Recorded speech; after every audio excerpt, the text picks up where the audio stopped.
ஆனால் எங்கெங்கேயோ போயிடுச்சு. பெட்ரூம்ன்றாங்க, இதுன்றாங்க, அடல்ட்டுன்றாங்க, அசிங்கமாக திட்டிக்கிறாங்க. பேசின வார்த்தைகள் எல்லாமே சரி, கான்டென்ட் எல்லாமே சரி, ரொம்ப டிஸ்கஸ்டிங்காக இருந்தது ப்ரோ. சாண்ட்ரா அப்புறம் அந்த இவங்க கமருதீன் பாரு 3 பேருக்குமே ரெட் கார்டை கொடுத்து வெளியே துரத்திருக்கலாம். நான் ரைட்டு, நான் என்ன பண்ணாலும் அது ரைட்டு. நான் தப்பே பண்ணாலும் நான் அதை அக்செப்ட் பண்ணிக்க மாட்டேன். நான் அக்செப்ட் பண்ணிக்கிட்டாலும் மற்றவங்களுக்காக நான் சும்மா அக்செப்ட் பண்ணுவேன். ரெட் கார்டு 2 பேருக்குமே கொடுக்கும்போது ரொம்ப சந்தோஷமாக ரொம்ப ஹாப்பியாக தூங்கணும் ப்ரோ. அது நிஜமாலுமே வந்து ரொம்ப ஒரு ஷேம்ஃபுல்லான ஒரு விஷயம் ப்ரோ. அஃப்கோர்ஸ் இது ப்ரோ 50 டேஸ்க்கு முன்னாடி தெரிஞ்சிச்சு வினோத் தான் ப்ரோ டைட்டில் வின்னர். என்ன கேட்டிங்கன்னா வினோத் விக்கல்ஸ் சபரி.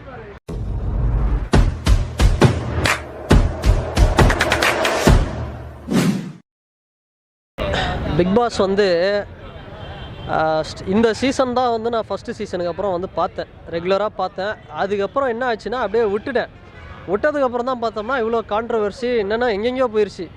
பெட்ரூம்ன்றாங்க, இதுன்றாங்க, அடல்ட்டுன்றாங்க, அசிங்கமாக திட்டிக்கிறாங்க, என்னென்னமோ பண்ணிட்டு இருக்காங்க. இந்த கிரிக்கெட் மேட்ச்லாம் வந்து பார்த்தோம்னா பார்க்காத அன்னைக்கு பார்த்தோம்னா 200 ரன் மேலே அடிப்பாங்க ஐபிஎல்லில். பார்க்குற அன்னைக்கு பார்த்தா மட்டமாக ஆடிட்டு இருப்பாங்க. அந்த மாதிரி தான் போச்சு. அப்புறம் ஒரு எபிசோடாக லாஸ்ட்டு ஒரு 10 எபிசோடு வந்து வச்சு பார்த்ததுக்கப்புறம் தான் தெரிஞ்சது என்ன நடந்ததுன்னு. கண்டிப்பாக என்ன கேட்டால் நான் என்ன சொல்லுவேன்னா, சாண்ட்ரா அப்புறம் அந்த இவங்க கமருதீன் பாரு 3 பேருக்குமே ரெட் கார்டை கொடுத்து வெளியே துரத்திருக்கலாம். ஏன்னா 3 பேரும் தான். இவங்களும் பார்த்தோம்னா பார்வதியை வந்து ஏம்பா என்னதான் இருந்தாலும் அந்த பொண்ணு பார்வதின்றது கண்ணுகண்ணுலாம் வந்து அடி வாங்கினதுனால அதனால கோப்பம் எனக்கு தான் அப்படிங்கிற மாதிரி வந்து அந்த பொண்ணு கண்ணுகண்ணுலாம் அடி வாங்கிலாம் வந்து பண்ணிட்டு இருந்தது. அதனால் ரெட் கார்டு கொடுக்கணும்னா 3 பேருக்கும் எனக்கு தெரிஞ்சு சேர்த்து கொடுத்துருக்கலாம். அதை விட்டுட்டு இவங்களுக்கு மட்டும் ரெட் கார்டு கொடுத்தது எனக்கு வந்துட்டு உள்ள காரில் வச்சு எட்டி உதச்சிருக்காங்க. அதை எப்படி பார்க்குறீங்க? அது ஒரு லேடியை வந்துட்டு கமருதீன் எட்டி உதச்சிருக்காரு. அது வந்துட்டு இல்லை, அது ரொம்ப தப்பு தான் பிரதர். நான் சொல்கிறேன் அது ரொம்ப தப்பு தான். 2 பேருமே பார்த்தோம்னா ரொம்ப தப்பான ஒரு விஷயம் தான் பண்ணியிருக்கிறாங்க. அதுக்கு வந்து நம்ம எப்படி வேணால் பண்ணலாம், ரெட் கார்டு கொடுத்துலாம், அசிங்கமாக திட்டலாம், வெளியே திட்டலாம், எல்லாமே பண்ணலாம். பட் இவங்களும் வந்து அதுக்கு முன்னாடி 4 எபிசோடில் பார்த்தா போட்டு அமுக்கிருக்கிறாங்க, இதை பண்ணியிருக்கிறாங்க. இவங்க மேலே தப்பு இருக்குது. இவங்க மேலே தப்பு இருக்குண்ணா, இல்லைன்னா சொல்ல.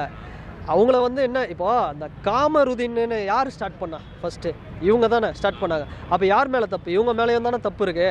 அப்போ இவங்களுக்கும் வந்து நீங்கள் ரெட் கார்டு கொடுக்காம அவங்க 2 பேருக்கு மட்டும் ரெட் கார்டு கொடுத்தது ரொம்ப எனக்கு தெரிஞ்சு விஜய் சேதுபதி சார் வந்து பிரஜின் ஒரு ஃப்ரெண்டுன்றதுனால அப்படி பண்ணிட்டாரான்னு எனக்கு தெரியல. அப்படி கூட இருக்கலாம் மேபி. அது தப்புல. அது ஒரு சண்டை நடக்குதுன்னா 3 பேரும் இது பண்ணோம். அப்படி பண்ணியிருந்தால் கரெக்டாக இருந்திருக்கும். அதுதான் நான் ஒரு மைனஸாக பார்க்குறேன். தெரிஞ்சு இந்த நீங்களும் மேலாம் முருகோடின்னு ஒரு நிகழ்ச்சி பண்ணாங்க. 2 சீசன் 3 சீசன் 4 சீசன் பார்த்தாங்க, யாரும் பார்க்கலன்னு தூக்கி போட்டாங்க. பார்வதி வந்துட்டு சென்ட் ஆஃப் பண்ணுறது ஒருத்தர் கூட வரல. பிக் பாஸும் வந்துட்டு எந்த ஒரு மெசேஜும் சொல்லலை அவங்களுக்கு. அதாவது WWE வந்து உண்மைன்னு நினச்சி பார்த்தா 90s கிட்ஸ் நாங்கள். இந்த பிக் பாஸ் உண்மையாக பொய்யாங்கிறது எங்களுக்கு தெரியல. இருந்தாலும் சொல்கிறேன், நீ ரெட் கார்டு கொடுத்துருந்தா 3 பேருக்கும் ரெட் கார்டு கொடுத்துருக்கணும். 2 பேருக்கு ரெட் கார்டு கொடுத்தது ரொம்ப தப்பான ஒரு விஷயம். 3 பேருக்கும் ரெட் கார்டு கொடுங்க. உள்ள இதை விட நல்ல கண்டஸ்டன்ஸ் இருக்கிறாங்க. இப்போ விக்கல் விக்ரம் இருக்காரு, கானா வினோத் இருக்காரு, அப்புறம் இன்னும் சில பேர் இருக்கிறாங்க, சபரி இருக்காரு. இவங்கெல்லாம் இருக்கும்போது திவ்யா கூட சூப்பராக விளையாடுறாங்க. இவங்கெல்லாம் இருக்கும்போது நீங்கள் வந்து வெறும் சாண்ட்ராவை மட்டும் உள்ளே சேவ் பண்ணி வச்சுட்டு அதுக்கப்புறம் மற்றவங்களெல்லாம் இது பண்ணிடுறது ரொம்ப தப்பு. ரெட் கார்டு அதை வந்து தவிர்த்துருக்கலாம். இந்த நீங்களும் வெல்லலாம் 1 கோடின்னு ஒரு நிகழ்ச்சி 2 3 4 சீசன் போச்சு. அதுக்கப்புறம் வந்து வியூவர்ஸ் இல்லைன்னு வந்து ஸ்டாப் பண்ணிட்டாங்க. அந்த மாதிரி பிக் பாஸுக்கு நிலைமை வந்துருமோன்ற மாதிரி தான் இருக்குது போகிற போக பார்த்தா. அது இந்த வாட்டி யார் ஜெயிப்பாங்கன்னு நினைக்கிறீங்க? அந்த 6 பேர் இருக்காங்க, இப்போ உள்ள 6 பேரில் யார் வின் பண்ணுவாங்கன்னு நினைக்கிறீங்க? விக்கல் விக்ரம் நல்லா விளையாடுறாரு. அப்புறம் இவர் கானா வினோத் அவர் சூப்பராக விளையாடுறாரு. இவங்க 2 பேரில் யாருன்னா ஒருத்தர் அடிக்கலாம். சபரி கூட ஓகே தான். இவங்க ஹோஸ்ட் எப்படி இருக்குது ப்ரோ பார்க்கும்போது உங்களுக்கு? விஜய் சேதுபதி ஹோஸ்ட்ன்றதை விட விஜய் சேதுபதி ரோஸ்ட் தான் அதிகமாக பண்ணிட்டு இருக்கிறாரு. எல்லாரையும் போட்டு நல்லா தான் இருக்குது, ஒன்றும் பிரச்சனை இல்லை. இருந்தாலும் கமல் சார் தான் ஓஜி, அவரை மாதிரிலாம் வரவே முடியாது. இருந்தாலும் வந்து பார்க்கலாம் அடுத்த சீசன்லையாவது உருப்படியான ஆட்களை தூக்கி போடு. உங்களுக்கு டாக்ஸிக்காக இருக்கிறவங்கள தான் தூக்கி போடுவீங்க. அப்படின்னா இதுனா ஆகிடுதுன்னா ஒரு கட்டத்தில் போயிட்டு இந்த டாக்ஸிக்காக வராங்க, செலிப்ரிட்டி ஆகிடுறாங்க. அப்புறம் அதெல்லாம் வந்து தேவையா? ஸ்கூலுக்கும் காலேஜுக்கும் சீஃப் கெஸ்ட்டாக போகிற இந்த கொடுமையெல்லாம் பார்க்கணுமா? நல்ல ஆட்கள் எவ்வளோ பேர் இருக்கிறாங்க சொசைட்டியில், அவங்களெல்லாம் தூக்கி உள்ளே போடுங்க. அது ஏதோ இட்லி கடைலாம் வச்சுட்டு இருந்தாங்க கர்நாடகாவில் ஒரு வயசான பாட்டி, எல்லாருமே வந்து சாப்பாடலாம். அந்த பாட்டியெல்லாம் தூக்கி பிக் பாஸில் போட்டாங்க. அந்த மாதிரி யாருமே தமிழ்நாட்டில் இல்லையா? அது மாதிரி யாருன்னா தூக்கி போடுங்க. வாட்டர்மெலன் வந்துட்டு பாருக்கு சப்போர்ட் பண்ணுற மாதிரி சொல்கிறாங்க. அது எப்படி நீங்கள்? வாட்டர்மெலன் முன்கூட்டியே வெளியே போனது ரொம்ப நல்லது. இல்லைனா பார்வதி கூட இருந்து சீரழிஞ்சு சிக்கி சின்ன பின்னமாயிருப்பார். அவர் முன்னாடியே போனது நல்லது தான் நான் சொல்லுவேன். Okay bro. எப்படி ப்ரோ இருந்துச்சு ஆக்சுவலாக? ப்ரோ பிக் பாஸ் பார்த்தேன். நேற்று பார்த்தீங்கன்னா ரொம்ப முக்கியமான டாப்பிக்காக இருந்தது. இந்தியா ஃபுல்லாக இல்லை உலக லெவலில் இது வந்து பேச மாதிரி ஒரு பெரிய டாபிக் மாதிரி பேசுனாங்க. ரெட் கார்டு கொடுத்தது ப்ரோ. ஆஸ் இந்த கேம் ரூல்ஸ் படி அது கரெக்ட் அவர் பண்ணது. நான் முக்கியமாக இதில் என்ன பார்க்குறேன்னா, உண்மையாக சொல்கிறேன் ப்ரோ, அந்த ஷோ பார்த்து இது எந்த அளவுக்கு டாக்ஸிசிட்டியை கொண்டு வருது அப்படின்றது தான் பார்க்க முடிஞ்சது ப்ரோ. அண்ட் 2 பேர் பற்றி சொல்லணும்னா, பர்சனலாக நம்மளுக்கு யாருமே தெரியாது, யாரை கமருதன் பற்றியும் தெரியாது, பார்வை பற்றியும் தெரியாது. ஜஸ்ட் அவங்க நடந்துக்கிட்ட இந்த 90 நாள் அவங்க எப்படி பிஹேவ் பண்ணுறாங்க அப்படின்றத பொறுத்து தான் நம்ம ஜட்ஜ் பண்ணுறது, மக்கள் ஓட்டு போடுறது, ஹேட்ரட் ஆகிறது எல்லாமே ஃபைன் ப்ரோ. ரொம்ப முக்கியமான விஷயம் ப்ரோ, நான் பார்த்த வரைக்கும் ஆஸ் அ வெரி காமன் பர்சனாக நான் பார்த்த வரைக்கும் இது ஒரு டிஃப்ரெண்ட்டான ஒரு கேரக்டரிஸ்டிக் ட்ரெயிட் ப்ரோ. இது மாதிரி பார்வை மாதிரி கமருதன் மாதிரி பீப்புள் தான் நம்மளை சுற்றி இருக்காங்க, நிறைய பேர் இருக்காங்க. நம்ம இது டிவியில் பார்த்து எல்லாத்தையும் வச்சு கவர் பண்ணுறதுனால நம்மளுக்கு வந்து அது தெரியுது, ஓ இப்படி அப்படின்னு. ஸோ நம்ம அது மாதிரி மக்கள் கூட தான் சமூகத்தில் வாழ்ந்துட்டுருக்கோம் பேசிக்காகவே. ஃபார் எக்ஸாம்பிள் சொல்கிறேனே, ஒரு டாஸ்க்கு நடந்த வைலன்ஸு, பேசின வார்த்தைகள், தகாத வார்த்தைகள் நிறைய பேசினாங்க, நிறைய விஷயங்கள் நடந்தது அந்த ஒரு டோட்டல் இதுவே. உண்மையாக சொல்கிறேன், இது மாதிரியான கேரக்டரிஸ்டிக்ஸ் பீப்புள் இப்போது ஃபார் எக்ஸாம்பிள் நான் இதை அவங்க பர்சனலாக நான் சொல்லவே இல்லை. எனக்கு பார்வதி யார் பர்சனலாக என்னன்னு தெரியாது, கமருதன் யாருன்னு பர்சனலாக தெரியாது, ஓகே.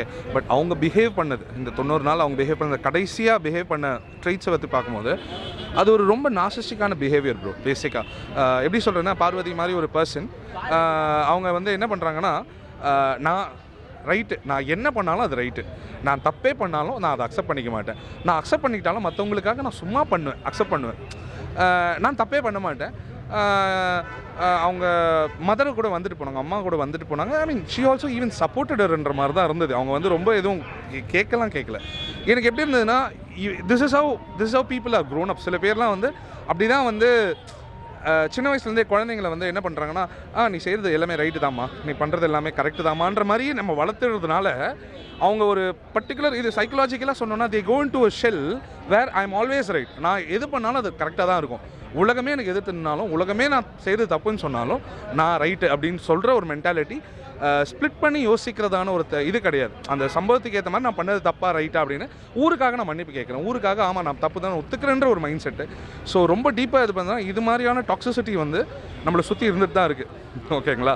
இது மாதிரியான ப்ரோ ரொம்ப தப்பு ப்ரோ. அது கேம்னு அவங்க சொன்னாலுமே அதுக்கு முன்னாடி நடந்த விஷயங்களும் சரி, ஹார்ஷாக இது பிஹேவ் பண்ணாலும் ரொம்ப தப்பு. அண்ட் தட் வாஸ் ஒரு இன்ஹியூமன் பிஹேவியர் தான் ப்ரோ. 2 காலில் வச்சு எட்டி விட்டுது, ஈக்குவலாக வந்து இவரும் சேர்ந்து எட்டி விட்டுது, ஓகேங்களா. ஸோ ஒரு பீக் ஆஃப் த மொமெண்ட்டில் ஒரு மனுஷன் பண்ணுறது தான். பட் ஆனால் நோட்டீஸ் பண்ணோம் நம்ம என்ன பண்ணுறோம், யாருக்கு என்ன பண்ணுறோன்னு. அவங்க எட்டி உதச்சதை காட்டிலும் பேசின பேச்சு தான் எனக்கு ரொம்ப டாக்ஸிக்காக புரிஞ்சுது. ஏன்னா அன்றைக்கி ஒரு நாள் ஃபுல்லாக வந்து அவங்க பேசின வார்த்தைகள் எல்லாமே சரி, கான்டென்ட் எல்லாமே சரி, ரொம்ப டிஸ்கஸ்டிங்காக இருந்தது ப்ரோ. அதெல்லாம் வந்து ஒரு லைவ் ஷோ, இது அடல்ட் ஷோ கிடையாது, இது அடல்ட் அதாவது 18+ மற்றவங்க தான் பார்க்குறாங்க அப்படின்ற ஒரு ஷோ கிடையாது. But you have some responsibility towards it.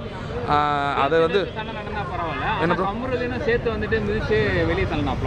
Bro அதுதான் சொல்கிறேன்ல, அவர் வந்து சில பேர் இருப்பாங்க, பார்வதி மாதிரி சில பேர் இருக்கும்போது கமருதன் கேரக்டர்ஸில் சில பேர் இருப்பாங்க. கேட்பார், ஐ மீன் இது சொல்ல ஐயோ கேட்பார் கைப்பில்லையா ஏதோ ஒன்று சொல்லுவாங்கள்ல, அது மாதிரி யார் என்ன பேசினாலும் அதை அப்படியே கூட இருக்கவங்களுக்கு நம்மளுக்கு அக்கம்பெனி பண்ணுறவங்க நம்மளுக்கு என்ன சொன்னாலும் அதை ஏற்றி விட்டவொடனே நம்ம வந்து அது ஏற்ற மாதிரி ரியாக்ட் பண்ணுறது. Absolutely bro, absolutely. அண்ட் அதை தான் நான் சொன்னேன், திருப்பி சொல்கிறேன், பார்வதி கேரக்டர் இது மாதிரி பர்சனை நம்ம நிறைய பேர் நம்ம லைஃப்பில் பார்த்துருப்போம் ப்ரோ. கேர்ள் ஃப்ரெண்ட்ஸாக கூட இருந்திருப்பாங்க, ஃப்ரெண்ட்ஸாக கூட இருந்திருப்பாங்க. நான் பெண்ணை மட்டும் சொல்ல, ஃப்ரெண்ட்ஸாக இருந்திருப்பாங்க. மேல்லையும் அந்த மாதிரி கேரக்டர்ஸ் இருக்காங்க bro. They never accept their wrong bro. இப்போ ஃபார் எக்ஸாம்பிள் நான் அந்த கேரக்டர் இருந்தேன்னு வச்சுக்கோங்களேன், நான் தப்பு நான் ஒத்துக்கவே மாட்டேன். யார் வந்து சொன்னாலும், இப்போ என் கூடவே இருக்கிற எனக்கு க்ளோஸ் ஃப்ரெண்ட் என்னை பற்றி தப்பாக சொன்னாலும் நான் அவனை எப்படி தள்ளி விடணும், எப்படி நான் மற்றவனை கெட்டவனாக காமிக்கணுன்ற அந்த ஒரு கேரக்டரிஸ்டிக்ஸ் தான் என்கிட்ட இருக்குன்னா, ஐ ஆம் தட் கைண்ட் ஆஃப் பர்சன். நான் அப்படி ஒரு பர்சனாக தான் இருப்பேன். உலகத்தில் இந்த சமூகத்தில் என்னால் எந்த மாற்றமும் வரப்போகிறதில்ல. நான் ஒரு ஃபியூச்சரிஸ்டிக்காக யோசிச்சேன்னா நான் ஒரு டாக்ஸிக் பீப்புளை தான் வந்து இந்த உலகத்துக்கு கொடுக்க போகிறேன் அப்படின்னு அர்த்தம். ப்ரோ அதுதான் சொல்கிறேன், இப்போ கேட்டால் ஷோன்னு சொல்லுவாங்க, இது ஜஸ்ட் கேம். நாங்கள் சரி அவங்களுக்கு அது பிரச்சனை இல்லை ப்ரோ. என்னடானா அவங்க திருப்பி மீட் ப்ரோ அது சொல்கிறேன்ல, ஆஃப்டர் மாத்து ஒன்றும் ப்ரோஜனம் இல்லை ப்ரோ. நான் அவங்கள அடிச்சுட்டு சாரி மன்னிச்சிடுங்க அப்படின்னு அவங்களை ரத்தம் வர மாதிரி அடிச்சு மன்னிப்பு எல்லாருமே கேட்கலாம் ப்ரோ. பட் நடந்த அந்த ட்ராமா நம்மளுக்குள்ளே இருக்கும் தானே, அது சகஜம் ப்ரோ. அதே மாதிரி சென்ட் ஆஃப் பண்ணும்போது வந்துட்டு யாருமே வந்துட்டு ப்ரோ அது ரெட் கார்டுனாலே பேசிக்காக அது பண்ணவே கூடாது. ஃபஸ்ட்டு மெயினாக இவங்களை மெயின் டோர் வழியாகவே அமைச்சிருக்கக்கூடாது ப்ரோ. இவங்களை உள்ளே கூப்பிட்டு அந்த கன்ஃபெஷன் ரூம் வழியாக கூப்பிட்டுருக்கணும், இல்லைனா வந்து ஸ்டோர் ரூம் வழியாக கூப்பிட்டுருக்கணும். இவங்களை அந்த ரெஸ்பெக்ட் கூட கொடுத்துருக்கூடாது மெயின் டோர் வழியாக வெளியே வந்த அளவுக்கு. இந்த வாட்டி யார் ஜெயிப்பாங்கன்னு நினைக்கிறீங்க? தெரியல ப்ரோ.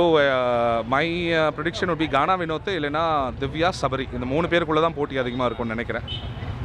கரெக்டாக நியாயமாக அப்படின்னு பார்த்தா கானா வினோத் ஒரு சபரி வின் பண்ணும். Thank you bro. ஆக்சுவலாக நேற்று உண்மையாகவே ரெட் கார்டு 2 பேருக்குமே கொடுக்கும்போது ரொம்ப சந்தோஷமாக ரொம்ப ஹாப்பியாக தூங்கினோம் ப்ரோ. ஏன்னா அதுக்கு முன்னாடி நாள் ஸ்டாண்ட்ராவை காரை பிடிச்சி கீழே தள்ளும்போது எல்லாருமே தடுக்கிறாங்க, கத்துறாங்க. ஆனால் அதை கொஞ்சம் கூட காதில் வாங்கிக்காமல் 2 பேருமே சேர்ந்து தள்ளி ஒருத்தன் அவங்கள கீழே தள்ளினாங்க பாருங்க. அப்படியே பதட்டமாகிடுச்சு. உடனே லைவ்லாம் போய் பார்த்து அது லைவில் வந்துட்டு எதுவுமே இல்லைன்னு தெரிஞ்சதுக்கப்புறம் தான் கொஞ்சம் நிம்மதியாச்சு. ஆனால் அவங்க பண்ணது ரொம்ப ரொம்ப ரொம்ப ரொம்ப தப்பு ப்ரோ. அது ரொம்ப அது பார்க்குறதுக்கே ரொம்ப அக்ரெசிவாக இருந்தது.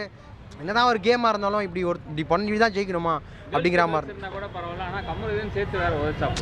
கமருதீன் வந்துட்டு பார்த்தீங்கன்னா அந்த டோரை திறந்து விட்டுட்டு பார்வோட பின்னாடி உட்காந்துட்டு பார்வை புஷ் பண்ணி 2த்தையும் புஷ் பண்ணி அவங்கள வெளியே தள்ளுறது தான் பிளான். ஆனால் இவன் வந்து காலை வச்சு முட்டு கொடுத்து உதச்சி தள்ளினான். எது பண்ணாலும் தப்பு தான். ஏன்னா இந்த கேம் வந்துட்டு பார்த்தீங்கன்னா தள்ளுறது கிடையாது. அவங்க காருக்குள்ளே எவ்வளோ சர்வைவ் பண்ணுறாங்க, எவ்வளோ நேரம் இருக்கிறாங்கன்றது தான் கேம். அந்த கேமை சரியாக புரிஞ்சிக்க முடியாமல் அது பண்ண ஒரு கூத்து இருக்குது பாருங்கள். அப்படியே பாரு மேலே கொஞ்சம் லைட்டாக கொஞ்சம் கரிசு இருந்துச்சு. அது கூட இல்லாமல் பேரை கெடுத்துக்கிட்டாங்க. எனக்கு தெரிஞ்சு கமருதீன் லைஃப்பை தொலைச்சிட்டியாடான்ற மாதிரி தான். அவர் வந்துட்டு ஏதோ சீரியல் பண்ணிக்கிட்டு அவர் பாட்டுன்னு இறந்தார். அவரை கூப்பிட்டு வந்து அவன் கொஞ்சம் நல்லவன் தான் ப்ரோ. அவன் தனியாக இருக்கும்போது நல்லவன் தான். அந்த பார் கூட சேர்ந்தா கெட்டவன் ஆயிடுறான். நீ தனியாக விளையாடும் போது நல்லா தான் விளையாண்ட ப்ரோ. ஆமாம் ப்ரோ. அவர் கானா வினோத் ஒரு ஃப்ரெண்டுக்கு என்ன சொல்லணும், அவள் தப்பே பண்ணாலும் அந்த தப்பு தான் சொல்லணுன்றதுனால அவர் கானா வினோத் கரெக்டாக சொன்னார். இந்த பாரு இருக்கா பாரு, காருக்குள்ளே இவளை திட்ட சொல்லி இவன் வேடிக்கை பார்க்குறான். இவன் திட்டும் போது இவன் பயன்படுத்துகிற வார்த்தைகள்லாம் அவங்க மக்கள் பார்க்குறாங்களே, அதனால அது தப்பாக இருக்குமே, அவனை தப்பாக நினைப்பாங்கன்ற கொஞ்சம் கூட இல்லாமல் சுயநலமாக அவளோட சுயநலத்துக்காக கமருதீனை யூஸ் பண்ணியிருக்கிறா. எனக்கு தெரிஞ்சு கமருதீன் நல்லவன் சொல்லலை, ஆனால் பார்வளவுக்கு அவன் மோசமானவன் கிடையாது. அதுதான் நான் சொல்ல வரேன். ஆனால் சாரி கேட்கும்போது கூட பாரு வந்துட்டு ஒரு கில்ட் ஃபீல் கூட இல்லாமல் அவன் சும்மா ஃபார்மாலிட்டி கேட்டு போனா ப்ரோ. இவன் போய் காலில் விழுந்தான். அன்றைக்கி நைட்டு அழுதான், கமருதீன் அழுதான். உண்மையாக பண்ண தப்பை திரும்ப பண்ணாலும் அவன் தப்பை நினச்சி வருந்துறான்ல, அழுதுறான். அப்புறம் காலில் போய் விழுந்தான். வினோத் அவங்ககிட்ட போயிட்டு வரேன்னு சொல்லும் போது ஒரு ஹக் கொடுத்தான் பார்த்தீங்களா. அவனால் பேசவே முடியல. ஏன்னா அதை பேசி சரிப்படுத்த முடியாதுன்னு தெரிஞ்சு போச்சு. வெளியில் தலை குனிஞ்சு வெளியே போனான். ஆனால் என்ன தான் இருந்தாலும் பாரு வந்துட்டு இதுக்கப்புறம் அவங்க பப்ளிக்கில் போகும்போதெல்லாம் அவங்க எப்படி ஃபேஸ் பண்ண போகிறாங்கன்றது இனிமேல் அவங்க பார்க்க தான் போகிறாங்க. ஏன்னா தப்பு பண்ணிட்டாங்க. கொஞ்ச நாளைக்கு அமைதியாக இருக்கிறத விட்டுட்டு போயிட்டு இன்ஸ்டாகிராமில் நான் பண்ணது கரெக்டுன்னு நியாயப்படுத்தலாம் எந்த விதத்துலையுமே நியாயமே கிடையாது. ஸோ எனக்கு இதில் வந்துட்டு முழு சந்தோஷம் 2 பேரும் வெளியே போனதில். யார் இந்த வாட்டி டைட்டில் வின்னர் இருக்குன்னு நினைக்கிறேன்? அஃப்கோர்ஸ் இது ப்ரோ 50 டேஸ்க்கு முன்னாடி தெரிஞ்சிச்சு வினோத் தான் ப்ரோ. வினோத் தான் டைட்டில் வின்னர். ஏன்னா அவர் ஒரு நல்ல மனுஷன். அவர் டாஸ்க்கு விளையாடினாலும் சரி, நான் மற்றவங்ககிட்ட ஒரு விவாதமாக பேசினாலும் சரி, வார்த்தையை அந்தளவுக்கு ரொம்ப ஒரு மாதிரி அக்ரெசிவாகவோ கேவலமாக பேசலை. கரெக்டாக பேசுகிறாப்புல. கோவப்பட்டாலுமே அதை கரெக்டாக அவளோட கண்ட்ரோலில் வச்சுக்கிறாரு.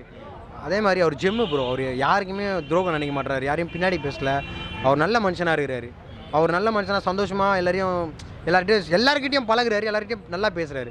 அதனால் அவர் மனசுக்கு அவர் ஜெயிப்பார் ப்ரோ. அவர் தான் டைட்டில் வின்னர் 26 இந்த கப்பு அவர் தான் அடிப்பார் ப்ரோ. எப்படி ப்ரோ பார்க்குறீங்க பிக் பாஸ்? ரெட் கார்டு வேறு கொடுத்து அனுப்பிச்சிட்டாங்க கமருதீனும் பார்வதியும், அதை எப்படி பார்க்குறீங்க ப்ரோ? எனக்கு செம்ம கடுப்பாகுது ப்ரோ. சாரி, ஆக்சுவலாக எனக்கு செம்ம கடுப்பாகுது ப்ரோ. என்னன்னா ரெட் கார்டு கொடுத்துட்டாங்க, ஓகே, கரெக்டான ஒரு மூவ் பிக் பாஸ்லேருந்து. கரெக்டாக அவங்க டீம் வந்து கோஆர்டினேட் பண்ணி அவங்களுக்கு ரெட் கார்டு கொடுத்துட்டாங்க. பட் ரெட் கார்டு கொடுத்துட்டு அவங்க ஃபீல் பண்ணுறாங்களா அப்படின்னா கிடையவே கிடையாது. நீங்களே பார்க்கலாம், பாரு வந்து இப்போ வந்து நான் தான் டைட்டில் வின்னர்னு பைத்தியக்காரி மாரி போட்டுக்கிட்டு இருக்கேன். அதாவது நம்ம ஒரு தப்பு பண்ணிட்டோம், நம்ம தப்பு பண்ணதுக்கு தான் நம்மளை அடி நடித்து வெளியே அனுப்பிச்சிருக்காங்க அப்படிங்கிற ஒரு இதுவே புரியாமல் நான் தான் டைட்டில் வின்னர்னு இப்போ சொல்லிட்டு சுற்றிக்கிட்டு இருக்காங்க. அது எந்த அளவுக்கு கரெக்டுன்றது எனக்கு தெரியல. அந்த மாதிரி இருக்கக்கூடாது ப்ரோ. என்னை கேட்டால் வந்து ஒரு பேசிக் ஹியூமனிட்டியே இல்லாத மாதிரி தான் எனக்கு ஃபீல் ஆச்சு அவங்க பண்ணது எல்லாமே. கூட ஒழுங்காக ப்ராப்பராக கேட்கல, ஏதோ கடமைக்குன்னு கேட்கணுன்றதுக்காக கேட்ட மாதிரி ப்ரோ. என்ன ப்ரோ, ஏதோ கத்தி எடுத்து தொண்டையை குத்திட்டு சாரின்னு சொல்லிட்டா முடிஞ்சிருமா ப்ரோ? எப்படி ப்ரோ? ஒரு உயிர், அதோட வேல்யூ என்ன? சாரி அப்படிங்கிறதுக்கான வேல்யூ என்ன? சாரின்னு சொன்னால் அந்த உயிருக்கு அந்த உயிர் போன உயிர் திரும்ப வந்துடுமா?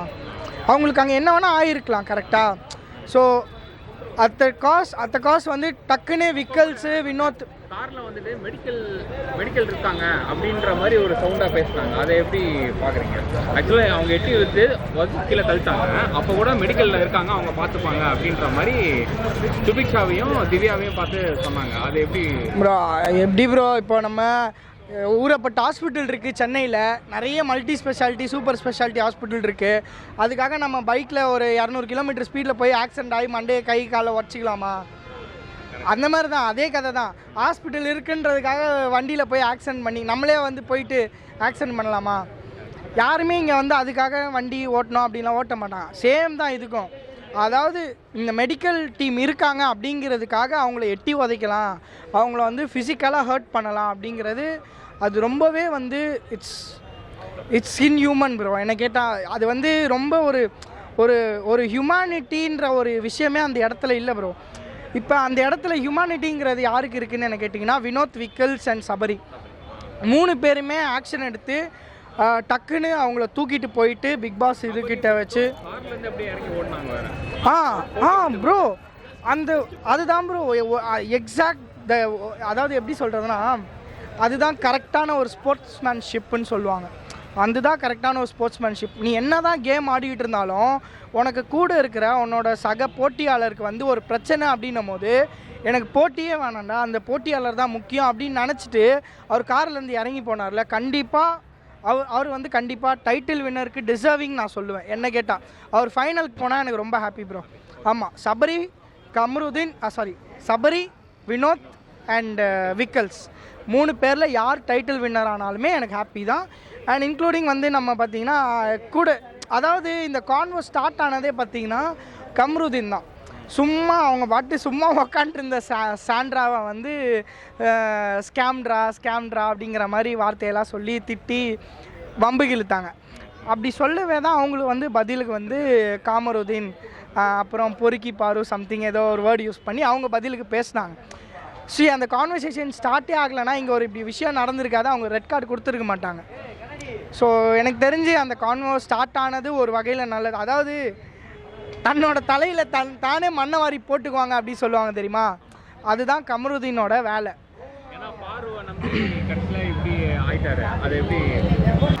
இப்போ பாருவை நம்பி அவர் இந்த மாதிரி ஆகுறாரு அப்படின்னும் போது அது நிஜமாலுமே வந்து ஒரு ரொம்ப ஒரு ஷேம்ஃபுல்லான ஒரு விஷயம் ப்ரோ. ஃபஸ்ட்டு திங் அது எக்ஸாக்டாக 100% அது வந்து ட்ரூ. இப்போ வந்து தனியாக விளாடும் போது கமருதீன் வந்து ஒரு கேம் ஒன்று ப்ளே பண்ணார்ல, ஃபார் எக்ஸாம்பிள் ஒரு வீக்கெண்ட் வந்து அவர் கேப்டனாக இருந்தார், ஒரு வீக் ஃபுல்லாக அமைதியாக இருக்கட்டும். ஒரு வீக் வந்து அவர் கேப்டனாக இருந்தார். ஸோ கேப்டன்சி அப்போ அவர் வந்து சூப்பராக பண்ணார் அப்படின்னு சொல்லிட்டு விஜய் சேதுபதியை பாராட்டினார். கமருதீன் இப்படியே நீங்கள் இந்த வீக் வந்து விளாடின கேம் இதுதான் தி எக்ஸாக்ட் நல்ல கேமு, ஸோ இதை அப்படியே ஃபாலோ பண்ணிங்கன்னா கண்டிப்பாக நீங்கள் வந்து டைட்டில் வின்னர் ஆகிறதுக்கான சான்சஸ் கூட இருக்குது அப்படின்னு சொன்ன விஜய் சேதுபதியே இன்றைக்கி வந்து ரெட் கார்டை தூக்கி நீட்டிட்டார். ஏன்னா அவங்க பண்ண வேலை அப்படி. ஸோ அதுதான் இந்த வாட்டி, அதான் நான் முன்னாடி சொன்ன மாதிரி தான் ப்ரோ, இந்த வாட்டி வந்து டைட்டில் வின்னர் யாராக வேணா இருக்கட்டும், ஆனால் இந்த வாட்டி டைட்டில் வின்னர் என்ன கேட்டிங்கன்னா வினோத், விக்கல்ஸ், சபரி 3 பேரில் யார் இருந்தாலுமே எனக்கு ஓகே தான் ப்ரோ. மெயினாக எனக்கு வினோத் ரொம்ப பிடிச்சிருக்கு ப்ரோ. அதாவது அவர் வந்து எப்படி சொல்கிறதுனா கரெக்டாக ஒரு கேமை புரிஞ்சுக்கிட்டு அந்த கேமை எப்படி விளையாடணும், எப்படி யாரையும் ஹர்ட் பண்ணாமல் விளையாடணும் அப்படிங்கிறத வினோத் வந்து கரெக்டாக வந்து விளையாடுறாருன்னு எனக்கு தெரியுது. அண்ட் இன்னொரு இடத்துல எந்த இடத்துல கரெக்டாக வாய்ஸ் அவுட் பண்ணி பேசணும், எந்த இடத்துல கரெக்டாக வந்து நம்ம என்ன வார்த்தையை பேசணும் அப்படிங்கிறத அவர் கரெக்டாக வினோத் வந்து கரெக்டாக பேசுகிறாரு. விக்கல்ஸும் கரெக்டாக பேசுகிறாரு. பட் அதை வந்து ஒரு கோவமான விதத்தில் அதை வெளிக்காட்டுறாரு, ஒரு மாதிரி கோவத்தோட ஆத்திரத்தோட. ஸோ இத்தனை கோடி மக்கள் வந்து பார்க்குற ஒரு பெரிய டெலிவிஷன், ஒரு பெரிய ரியாலிட்டி ஷோ, ஸோ அதில் வந்து ஒரு வார்த்தைகள், ஒரு அன்பார்லிமெண்ட்ரி வேர்ட்ஸ்லாம் யூஸ் பண்ணுறோம் அப்படிங்கிற போது அது தப்பான ஒரு விஷயம். எத்தனையோ சின்ன பசங்களாம் பார்க்குறாங்க. ஸோ அதனால் அது வந்து எனக்கு அது விக்கல்ஸ்ட்டு கொஞ்சம் எனக்கு அது ஒரு மாதிரி டிஸ்ட்ராக்ஷனாக தெரிஞ்சிச்சு. ஸோ அது ஒன்று தான், அந்த பேட் வேர்ட்ஸ் ஒத்தா அம்மால அந்த மாதிரிலாம் வந்து ஒரு பெரிய ரியாலிட்டி ஷோவில் பேசுகிறது அது எனக்கு கேட்டால் ஆப்வியஸாக கோவத்தில் அவர் பேசியிருக்காரு, அது தப்பு இல்லை. பட் ஆனால் குழந்தைங்க எல்லாருமே ஃபேமிலியாக பார்க்குறாங்க அப்படின்னும் போது அவர் அதை கண்ட்ரோல் பண்ணியிருக்கலாம். புரியல. விஜய் சேதுபதியோட ஹோஸ்டா என்ன கேட்டால் எனக்கு டு பி ஃப்ராங்க் எனக்கு கமல் அண்ட் சிம்பு 2 பேருமே ஹோஸ்ட் பண்ணாங்க பிக் பாஸ் தமிழில். எனக்கு அதில் வந்து அண்ட் இப்போ விஜய் சேதுபதி இப்போ இவங்க 3 பேர் வந்து மொத்தமாக இந்த 9 சீசனில் இவங்க 3 பேரும் மாற்றி மாற்றி ஹோஸ்ட் பண்ணியிருக்காங்க. ஸோ எனக்கு அதில் பர்சனல் ஃபேவரெட்டுன்னு பார்த்தீங்கன்னா கமல் சார். அவர் வந்து கரெக்டாக எப்படி பேசணுமோ எப்படி அட்டாக் பண்ணணுமோ அந்த மாதிரி கரெக்டாக பேசி அவங்கள அட்டாக் பண்ணிவிடுவார். அண்ட் விஜய் சேதுபதி வந்து பேசுகிறாரு, அவர் வந்து திட்டுறாரு, எல்லாமே பண்ணுறாரு. பட் ஆனால் அதை வந்து ஒரு ஹீரோயிக் மேனரிசமோட பண்ணுற மாதிரி எனக்கு ஃபீல் ஆகுது. லைக் வந்து அவங்கள திட்டும் போதாகட்டும் பேசும் போதாகட்டும் ஒரு மாதிரி ஹீரோயிக் இதில் பண்ணுற மாதிரி எனக்கு ஃபீல் ஆகுது. பட் ஸ்டில் ஓகே தான். அந்த இடத்துல அவர் ஒரு ஷோ ஹோஸ்ட்டாக இருக்கிறாரு அப்படிங்கிற போது அது ஒன்றும் பிரச்சனை இல்லை, ஓகே தான், ஃபைன், சில் தான், பிரச்சனை.